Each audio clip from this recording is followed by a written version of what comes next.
Hola, bienvenido. Veamos este problema, pero antes te invito a que le pongas pausa al video e intentes resolverlo.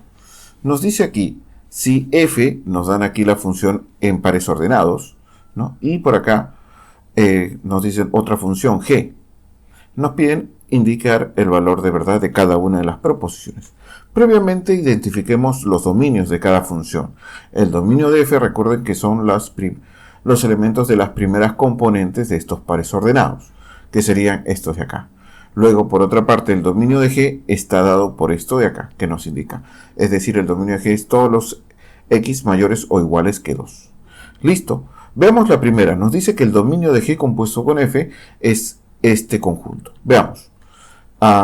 Por definición y conocimiento previo, el dominio de g compuesto con f son todos los x tales que x pertenece al dominio de f y f de x pertenece al dominio de g.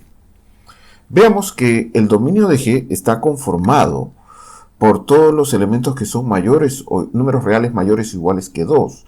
Entonces, f de x debe de satisfacer esta condición, es decir, f de x tiene que ser mayor o igual que 2.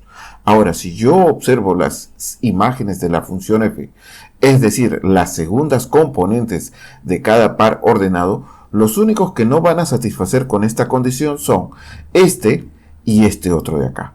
Por lo tanto, estos pares ordenados estarían excluidos, no los consideramos, y los únicos que satisfacen esta condición serían este de aquí y este de aquí. Es decir, este par ordenado cuyo valor de x es 2 y aquí es 5. Es decir, x pertenece los x que pertenecen al dominio de la función. Entonces, consideramos que los x que satisfacen esta condición serían el 2 y el 5. Por lo tanto, estaríamos acá.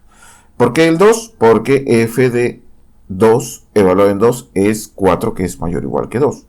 ¿Por qué 5? Porque además de que 5 pertenece al dominio de la función f, también f evaluado en 5 es igual a 2, que es decir, f evaluado en 2 es mayor o igual que 2. Por lo tanto, esto sería, y por lo tanto la 1 sería verdadera.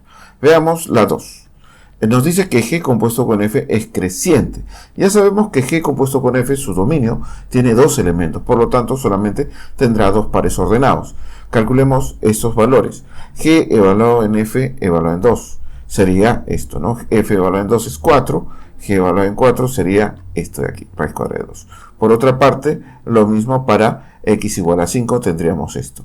Si graficamos, tendríamos cuando x es igual a 2, g compuesto con f evaluado en 2 es igual a raíz cuadrada de 2. Aquí está el puntito.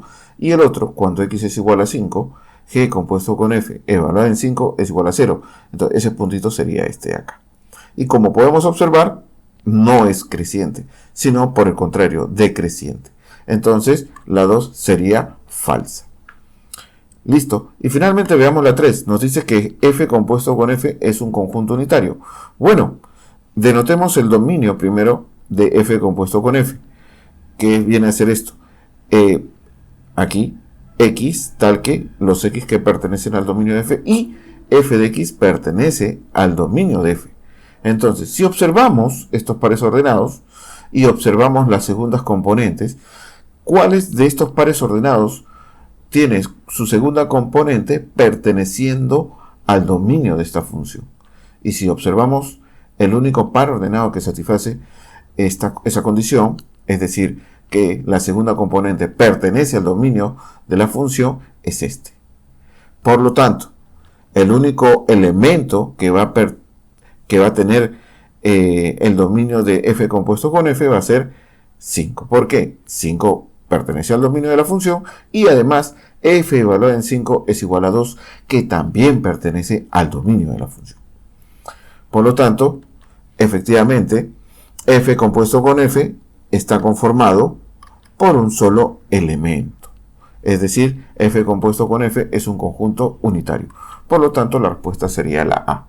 Bueno, espero se haya comprendido y si tuviste algún razonamiento oscuro, por favor, deja tus comentarios.